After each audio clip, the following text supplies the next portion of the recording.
नमस्कार मैत्रिणींनो, तर आज आपण परफेक्ट घेवर कसं बनवायचं ते बघूया. त्याच्यासाठी आपण मैदा घेतला आहे.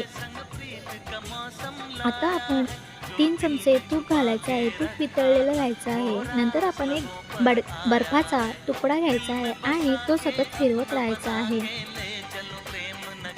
सतत फिरवत राहायचं आहे. फिरवून झालं की बर्फ काढून घ्यायचा आणि आपण तूप एकदम मऊ होईपर्यंत फेटायचं आहे.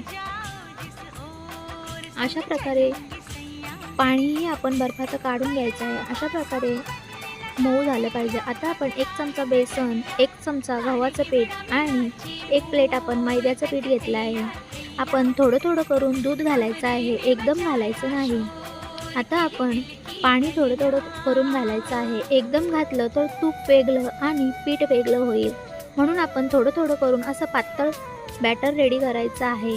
आता आपण ते गाळणीने गाळून घ्यायचं आहे, म्हणजे गुठल्या राहणार नाही. आता आपण एका पातेल्यामध्ये तेल गरम करत ठेवलं होतं. तेल छान गरम झालं की आपण चमच्याने थोडं करून बॅटर टाकायचं आहे. असं वरून बॅटर टाकायचं आहे आणि गोळा होत असेल तर आपण लाटणं फिरून घ्यायचं आहे. 20 ते 25 वेळा अशा प्रकारे आपल्याला चमचे टाकून घ्यायचे आहेत.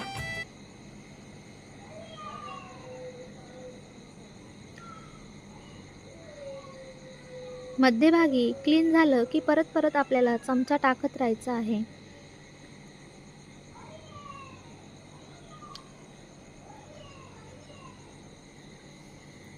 अशा प्रकारे असं एकदम तांबूस होईपर्यंत घेवर शिजवून घ्यायचं आहे. नंतर सुरीने आपल्याला कडा वेगळ्या करून घ्यायच्या आहेत. नंतर लाटण्याच्या साहाय्याने आपल्याला काढून घ्यायचं आहे.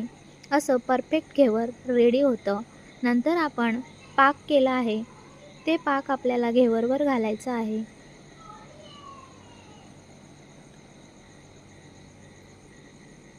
रबडीही छान पसरवून घ्यायची आहे.